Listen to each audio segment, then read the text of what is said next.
നമസ്കാരം, അസ്സാം വലൈക്കും. ഡയറ്റീഷ്യൻ എന്ന യൂട്യൂബ് ചാനലിലേക്ക് എല്ലാവർക്കും സ്വാഗതം. ഞാൻ ഡയറ്റീഷ്യൻ ടീന സുത്തി ഗുരു. ബാലൻസ്ഡ് ഡയറ്റ് എന്ന് നിങ്ങൾ കേട്ടിട്ടുണ്ട് അല്ലേ? എന്താണ് ഈ ബാലൻസ്ഡ് ഡയറ്റ്? പല ഡോക്ടേഴ്സും അതുപോലെ ഡയറ്റീഷ്യൻസും ഒരുപാട് യൂട്യൂബ് ചാനലിൽ സ്ഥിരം കേൾക്കുകയാണ് കാർബോഹൈഡ്രേറ്റ് അവോയ്ഡ് ചെയ്യുക എന്നുള്ളത്. കാർബോഹൈഡ്രേറ്റ് നമുക്ക് ആവശ്യമില്ല, ഇത് അവോയ്ഡ് ചെയ്യണം, ഇങ്ങനെയുള്ള പല ടോക്കും കേൾക്കാറുണ്ട്. ശരിക്കും പറഞ്ഞാൽ ഒരു ബാലൻസ്ഡ് ഡയറ്റിൽ ഒരിക്കലും ഒരു കാർബോഹൈഡ്രേറ്റ് അവോയ്ഡ് ചെയ്തുകൊണ്ടുള്ള ഒരു ഡയറ്റ് ഒരിക്കലും പറ്റില്ല. ഇപ്പൊ നമുക്ക് കുറേ ന്യൂട്രിയൻസ് ഉണ്ട്. കാർബോഹൈഡ്രേറ്റ് ഉണ്ട്, പ്രോട്ടീൻ ഉണ്ട്, ഫാറ്റ് ഉണ്ട്, അതുപോലെ തന്നെ വൈറ്റമിൻസ് ഉണ്ട്, മിനറൽസ് ഉണ്ട്. ഇതുപോലെ എല്ലാ പോഷകങ്ങൾക്കും ഒരേ രീതിയിലുള്ള കടമയുണ്ട് നമ്മുടെ ശരീരത്തിനോട്.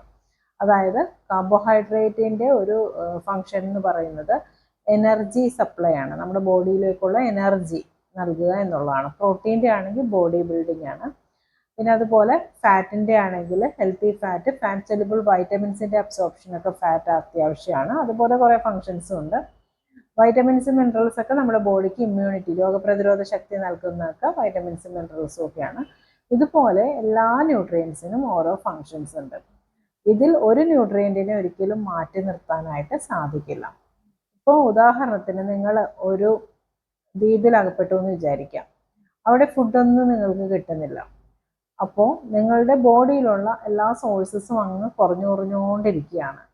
അപ്പോൾ ബോഡി നമ്മൾക്ക് സർവൈവ് ചെയ്യണമല്ലോ.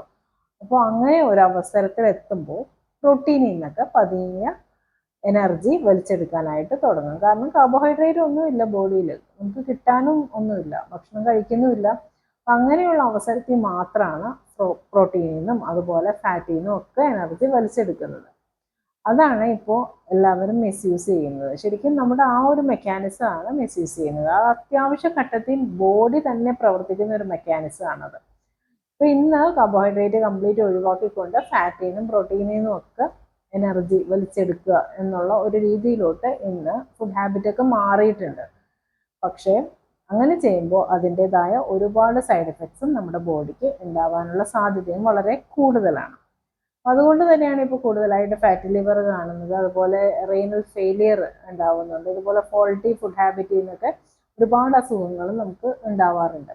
അപ്പോൾ കാർബോഹൈഡ്രേറ്റ് മസ്റ്റാണ്. കാർബോഹൈഡ്രേറ്റ് ഒരുപാട് വേണമെന്നില്ല, കുറഞ്ഞ അളവിലെങ്കിലും നമ്മുടെ ബോഡിക്ക് ആവശ്യമുണ്ട്. നിങ്ങൾക്ക് ഓരോരുത്തർക്കും വേണ്ട കാലറി വ്യത്യാസമായിരിക്കും. ഒരു ചെറിയ കുട്ടിക്ക് വേണ്ട കാലറി ആയിരിക്കില്ല ഒരു ടീനേജ് ഏജ് ഗ്രൂപ്പിൽ, അവർക്ക് വേണ്ട കാലറി ആയിരിക്കില്ല ഒരു മുതിർന്ന ആൾക്ക് വേണ്ടത്. ഇങ്ങനെ ഉള്ള എല്ലാ ഏജ് ഗ്രൂപ്പിനനുസരിച്ച് കാലറി വ്യത്യാസപ്പെടും. അതുപോലെ പ്രഗ്നൻസി, ലാക്ടേഷൻ ഒക്കെ പീരീഡ് ആകുമ്പോൾ കുറച്ചുകൂടെ കാലറി ആവശ്യമായി വരും. അപ്പോൾ നമുക്ക് വേണ്ട ടോട്ടൽ കാലറിയുടെ ഒരു 60% കാർബോഹൈഡ്രേറ്റിന് വേണമെന്നാണ്. അതാണ് അതിൻ്റെ ഒരു റൂള്. ഒരുപാടാകണ്ട, പോർഷൻ കൺട്രോളിൽ നിങ്ങൾ ഫുഡ് കഴിച്ചാൽ മതി. സമയനിഷ്ഠ പാലിച്ച് ഭക്ഷണം കഴിക്കുക. ഇപ്പോൾ രാവിലെ ബ്രേക്ക്ഫാസ്റ്റിന് കാർബോഹൈഡ്രേറ്റ് എന്തായാലും ഉണ്ടാവില്ല, അതിൻ്റെ കൂടെ പ്രോട്ടീനും ഉൾപ്പെടുത്താം. പ്രോട്ടീൻ്റെയും കാർബോഹൈഡ്രേറ്റിൻ്റെ ഒരു സോഴ്സ് വരുമ്പോഴത്തേനും അത് വലിയ ബോഡിക്ക് പ്രോബ്ലം ആയിട്ട് വരുന്നില്ല. നമുക്ക് നന്നായിട്ടൊരു എനർജി കിട്ടുകയും അതുപോലെ തന്നെ നമ്മുടെ മസിൽ ബിൽഡിംഗ് എന്നുള്ളൊരു ഫങ്ഷൻ പ്രോട്ടീൻ നിലനിർത്തുകയും ചെയ്യും. അതുപോലെ തന്നെ പെട്ടെന്ന് ഷുഗർ സ്പൈക്ക് ഉണ്ടാവുന്നില്ല കാർബോഹൈഡ്രേറ്റും പ്രോട്ടീനും ഒരുമിച്ചുള്ള ഒരു കോമ്പിനേഷൻ വരുമ്പോൾ. അതുകൊണ്ടാണ് നമ്മുടെ ഐഡിയൽ ഒരു ബ്രേക്ക്ഫാസ്റ്റ് എന്ന് പറയുന്നത് ഇഡ്ഡലി, സാമ്പാർ, പുട്ട്, കടല, ചപ്പാത്തി, പരിപ്പ്, ഈ ഒരു കോമ്പിനേഷനിൽ പോയി കഴിഞ്ഞാൽ അത് വളരെ നല്ലതായിരിക്കും. ഇനി ഫ്രൂട്ട്സ് നിങ്ങൾക്ക് കഴിക്കാം. ഫ്രൂട്ട്സ് എപ്പോഴാണ് കഴിക്കേണ്ടത്? ഫ്രൂട്ട്സ് കഴിക്കേണ്ടത് മെയിൻ ഫുഡിനോടൊപ്പം ഫ്രൂട്ട്സ് കഴിക്കുന്നത് അഡ്വൈസബിൾ അല്ല. മെയിൻ ഫുഡ് കഴിഞ്ഞിട്ട് ഒരു 2 മണിക്കൂർ ഗ്യാപ്പെങ്കിലും വേണം ഫ്രൂട്ട് കഴിക്കാനായിട്ട്. ആദ്യത്തെ ഭക്ഷണം കഴിച്ച് അതിൻ്റെ ഒരു 2 മണിക്കൂറൊക്കെ കഴിഞ്ഞ് ഡൈജഷനൊക്കെ കഴിഞ്ഞ് കഴിയുമ്പോൾ നമുക്ക് ഫ്രൂട്ട് കഴിക്കാം. അപ്പോൾ ഷുഗർ വല്ലാണ്ട് കൂടത്തുമില്ല, വെയിറ്റ് കൂടത്തുമില്ല. ഓക്കെ. പിന്നെ അതുപോലെ ഉച്ചയ്ക്ക് ലഞ്ച് ചോറ്. നമ്മൾ മലയാളികളൊക്കെ ചോറാണല്ലേ കഴിക്കുന്നത്. ചോറാണ് ഇഷ്ട ഭക്ഷണം എന്ന് പറയാം. ഇപ്പോഴത്തെ കുറേ യങ്സ്റ്റേഴ്സ് ചോറ് വലിയ താല്പര്യമില്ല, എന്നാലും ഒരുവിധം ആളുകൾക്കൊക്കെ ചോറാണ് ഇഷ്ടം. ചോറ് ക്വാണ്ടിറ്റി കുറച്ചിട്ട് 7 ടേബിൾ സ്പൂൺ റൈസ് എന്ന് പറയുന്നതാണ് ഒരു പോർഷൻ എന്ന് പറയുന്നത്. അതനുസരിച്ച് കഴിക്കാനായിട്ട് നോക്കുക. അതിൻ്റെ ഇരട്ടിയായിട്ട് നിങ്ങൾക്ക് വെജിറ്റബിൾ കഴിക്കാം. ഇനി വെജിറ്റബിൾ ഫുഡിനോടൊപ്പം കഴിക്കാൻ ഇഷ്ടമില്ലാത്തവരാണെങ്കിൽ ഭക്ഷണത്തിന് മുമ്പ്, സാധാരണ എല്ലാവരും സാലഡ് കഴിക്കുന്നത് ഭക്ഷണത്തിന് ശേഷമാണല്ലേ, ഭക്ഷണത്തിന് മുമ്പ് സാലഡ് കഴിക്കുക. ഒരു പ്ലേറ്റ് കുക്കുംബർ, തക്കാളി, സവാളയൊക്കെ അരിഞ്ഞിട്ടിട്ട് സാലഡായിട്ട് കഴിച്ചതിന് ശേഷം നിങ്ങൾ ചോറ് കഴിക്കുക. അപ്പോൾ ചോറിലെ കാർബോഹൈഡ്രേറ്റിൻ്റെ അബ്സോർപ്ഷൻ കുറയ്ക്കാനായിട്ട് ഇത് സഹായകരമാണ്. ചോറിൻ്റെ കൂടെ ഫിഷ് യൂസ് ചെയ്യാം. പ്രോട്ടീൻ എപ്പോഴും നമുക്ക് വേണം. ഫിഷ് യൂസ് ചെയ്യാം. ഇനി മോർണിംഗ് എഗ്ഗ് കഴിക്കാത്തവരാണെങ്കിൽ വേണമെങ്കിൽ ചോറിൻ്റെ കൂടെ ഒരു എഗ് ഓംലെറ്റ് ഒക്കെ കഴിക്കാവുന്നതാണ്. പിന്നെ വെജിറ്റബിളും കൂടുതലായിട്ട് കഴിക്കാനായിട്ട് നോക്കാം. ചിക്കൻ അതുപോലെയുള്ള മീറ്റ് ഐറ്റംസ് ഒക്കെ കഴിക്കണമെന്നുണ്ടെങ്കിൽ ആഴ്ചയിൽ ഒരിക്കലാണ് എപ്പോഴും അങ്ങനെയുള്ള ഫുഡ് കഴിക്കുന്നത് നല്ലത്. ഓക്കെ. ഇനി 4 മണിക്ക് കഴിക്കാൻ പറ്റുന്നത് നട്ട്സ് കഴിക്കാം. നട്ട്സ് ഹെൽത്തി ഫാറ്റ് ഉണ്ട് നട്ട്സിൽ, പക്ഷേ ഓവറാകാൻ പാടില്ല, 5 മാത്രം. ചിലരിപ്പോൾ ബദാമോ കാഷ്യൂസോ ഒക്കെ കഴിക്കാൻ പറഞ്ഞു കഴിഞ്ഞാൽ നന്നായിട്ട് കഴിക്കും. ഈ ചോറ് കഴിക്കുന്ന പോലെ വാരി കഴിക്കാറുണ്ട്. അങ്ങനെ ഒരിക്കലും ചെയ്യാൻ പാടില്ല. 5 നമ്പറാണ് ഒരു പോർഷൻ എന്ന് പറയുന്നത്. ബദാം ആയാലും കാഷ്യൂസ് ആയാലും എന്താണെങ്കിലും ഒരു ദിവസം 5 ബദാം, ഒരു ദിവസം 5 കാഷ്യൂസ്, അങ്ങനെയല്ല കേട്ടോ. ഏതെങ്കിലും നട്ട്സ് ഒരു ദിവസം 5 മാത്രം അങ്ങനെ യൂസ് ചെയ്യാം. പിന്നെ ചായ കുടിക്കാം. മധുരം കൺട്രോൾ ചെയ്താൽ നല്ലതായിരിക്കും. ഇനി ഡിന്നറിന് നിങ്ങൾക്ക് കാർബോഹൈഡ്രേറ്റ് ആ സമയത്തും വേണം, അളവ് കുറയ്ക്കുക. ചോറ്, ചപ്പാത്തി, മില്ലറ്റ്സ് ഇതിലൊക്കെ കാലറി വൈസ് നോക്കുവാണെങ്കിൽ സെയിം ആയിരിക്കും. കാർബോഹൈഡ്രേറ്റ് കണ്ടന്റ് സെയിം ആയിരിക്കും. ന്യൂട്രീഷണലി കുറച്ചുകൂടെ നല്ലത്, ഫൈബർ നന്നായിട്ടുണ്ട്, അതുപോലെ മൈക്രോ ന്യൂട്രിയൻസ് ഒക്കെ നന്നായിട്ടുണ്ട് മില്ലറ്റ്സിൽ. അതുകൊണ്ടാണ് മില്ലറ്റ്സ് കഴിക്കാനായിട്ട് പറയുന്നത്. കുറച്ചുകൂടെ ഹെൽത്തിയാണ് മില്ലറ്റ്സ് ചോറിനെ അപേക്ഷിച്ച്. പക്ഷെ കാലറി വൈസ് നോക്കുവാണെങ്കിൽ എല്ലാം സെയിം ആയിരിക്കും. ഇപ്പോൾ മില്ലറ്റ്സ് കഴിക്കാമെന്ന് വിചാരിച്ചിട്ട് ഒരുപാട് ക്വാണ്ടിറ്റി മില്ലറ്റ്സ് കഴിച്ചുകൊണ്ട് ഒരു കാര്യമില്ല. മനസ്സിലായോ? ക്വാണ്ടിറ്റി കുറച്ചിട്ട് യൂസ് ചെയ്യണം എന്താണെങ്കിലും. ഡിന്നർ നേരത്തെ ആക്കാം, 8 മണിക്ക് മുമ്പെങ്കിലും ആക്കാം. ഇപ്പോൾ നൈറ്റിന് ഇപ്പോൾ മില്ലറ്റ്സ് യൂസ് ചെയ്യുകയാണെങ്കിൽ അതിൻ്റെ കൂടെ പയറുവർഗ്ഗങ്ങൾ ഉപയോഗിക്കാം. ഫിഷ് യൂസ് ചെയ്യാം. ഇപ്പോൾ മില്ലറ്റ്സിൻ്റെ പുട്ടൊക്കെ ആണെങ്കിൽ ഫിഷ് കറി വേണമെങ്കിൽ ഉപയോഗിക്കാം, കുഴപ്പമൊന്നുമില്ല. പച്ചക്കറികൾ യൂസ് ചെയ്യാം. ഇങ്ങനെ എല്ലാ ടൈമിലും നിങ്ങൾക്ക് ഇതുപോലെ പ്രോട്ടീനും കാർബോഹൈഡ്രേറ്റും ഒക്കെ ഉൾപ്പെടുത്താം.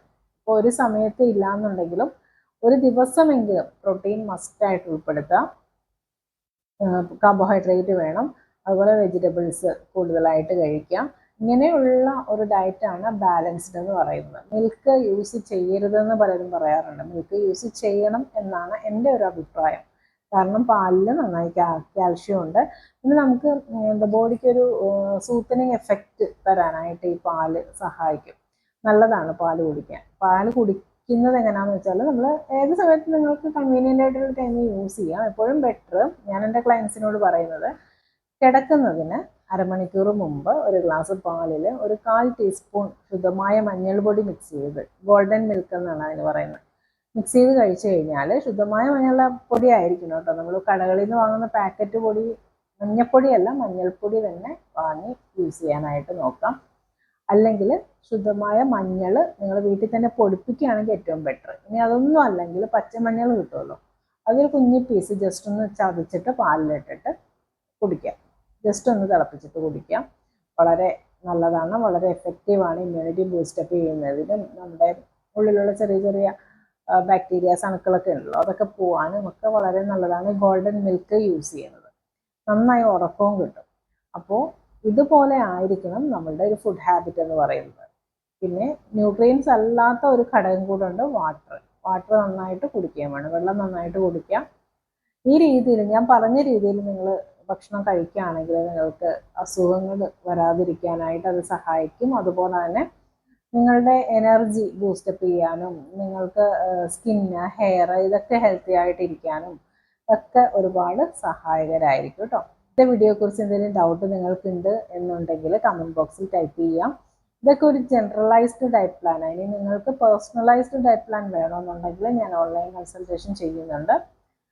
താഴെ ഞാൻ എൻ്റെ വാട്സപ്പ് നമ്പർ മെൻഷൻ ചെയ്യുന്നുണ്ട്. അതിൽ കോൺടാക്ട് ചെയ്ത് കഴിഞ്ഞാൽ അതിൻ്റെ ഡീറ്റെയിൽസും ഫീസും ഒക്കെ ഞാൻ സെൻഡ് ചെയ്ത് തരാം. ഇന്നത്തെ വീഡിയോ എല്ലാവർക്കും ഇഷ്ടമായെന്ന് കരുതുന്നു. ഇഷ്ടമായെങ്കിൽ ലൈക്ക് ചെയ്യുക, ഷെയർ ചെയ്യുക. എൻ്റെ ചാനൽ സബ്സ്ക്രൈബ് ചെയ്യാൻ മറക്കരുത്. നന്ദി, നമസ്കാരം.